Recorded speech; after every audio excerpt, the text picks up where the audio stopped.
everybody. Super happy to be here. I had said that I was going to do a tutorial on how to avoid the percussive tonguing that we often get while playing piccolo. This is something that I struggled with for a very long time. I just kind of want to explain where that comes from. There's a couple of components that attribute to that percussive tonguing, like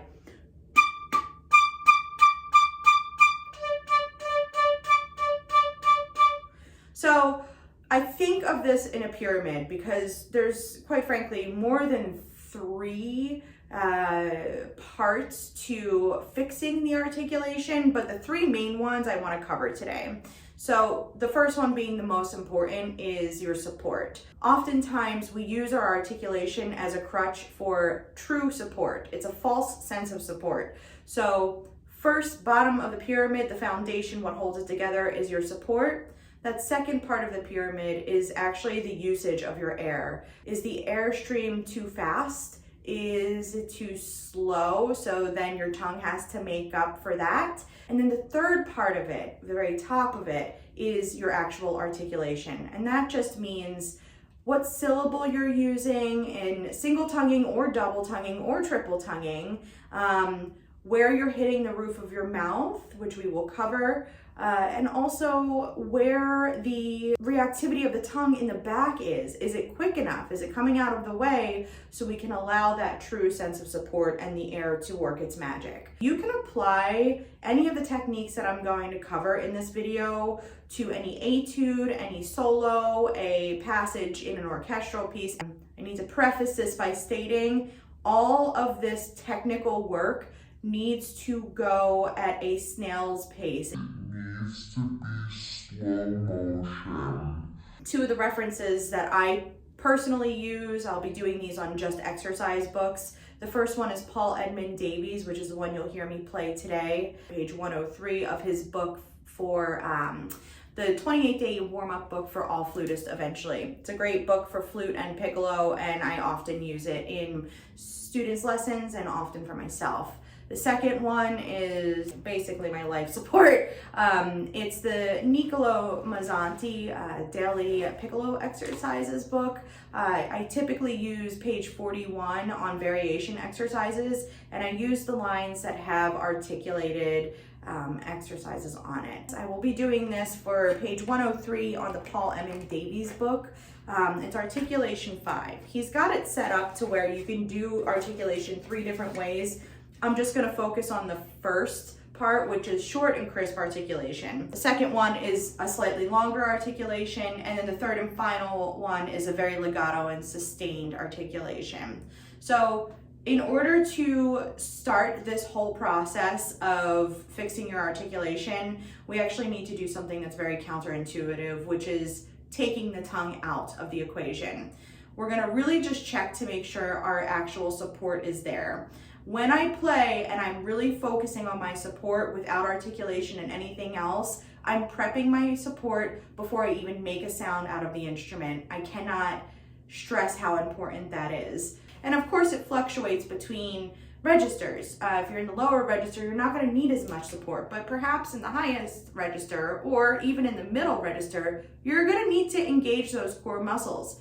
So I'm going to take this very slow, really not thinking of the time, and I'm just going to do this with support. I'm going to create the space in between each note and the front of the note with support. And the purpose of this is to focus on the core of the sound for each of these.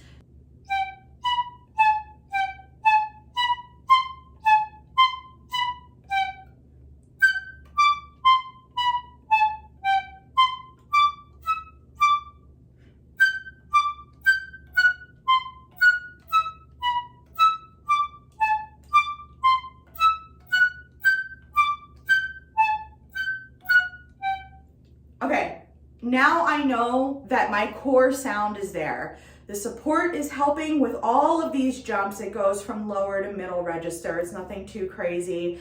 You can obviously bring this up an octave if you would like to try this. It would be the same technique applied. The support would just be engaged more.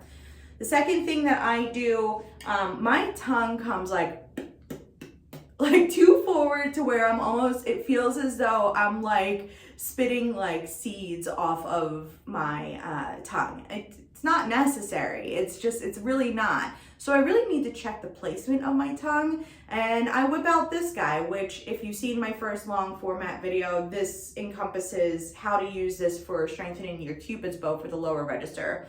I also use it as kind of like a barrier for my tongue. So what I'll do is I'll put it behind my canines, and then I will try to make my tongue hit the roof of my mouth. That's where like the ribbed part is. Make it parallel to where the chopstick sits in your mouth.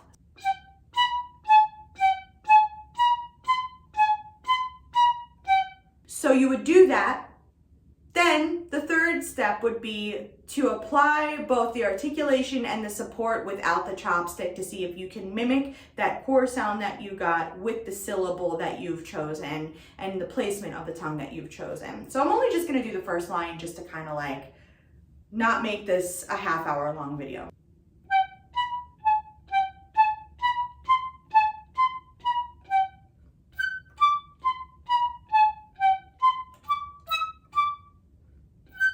So I did a G just so you could see that it is doable, especially I'm playing a mezzo piano right now. It's very doable. A couple other factors that go into this are, again, what syllables are you using? You really need to make sure that your single tonguing is in check. And this is just for general articulation. We're obviously going to need different types of articulation for any sort of different styles of music. You want to have kind of a toolbox of articulation, but this is just for a general nice articulation when you're just playing and you need to have a front to the note. For double tonguing, these same things would apply actually. And again, play around with what syllables you're using, and also make sure that you have the coordination between what your dominant syllable is, so the T or the D, between your notes and the tongue versus the G or the K. You can use, you know, taco, tuku, tiki, dugu, daga, dugu. Like just play dogga, like just play around with it to see what works for you. If you want to follow along with me for this, I'm also using Paul Emmett Davies for this. I'm going to use articulation 3, and I will just do breath attacks and I'll skip the chopstick. You would do the chopstick if you wanted to do that, and then I'm just going to do it normally. And this is all double tonguing again. Super slow motion.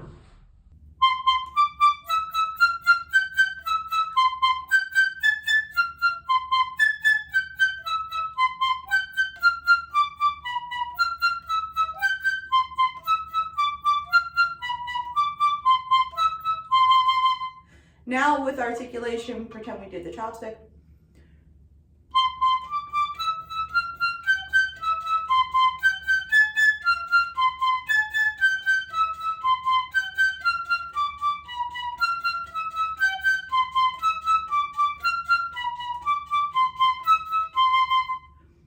Quite frankly, I'm happy with that.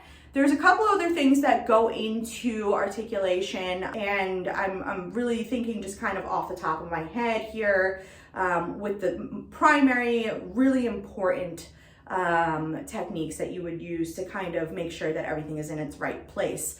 Please, if you liked this video, let me know. The longer format videos, quite frankly, for me are a little bit more challenging, but if you like them, I'll do more. There is an aspect to this that also goes into our lip flexibility between our bottom and our top lip, and how we use that in order to make the airstream faster, which is that second part of that pyramid. That could be for another video if you guys like this.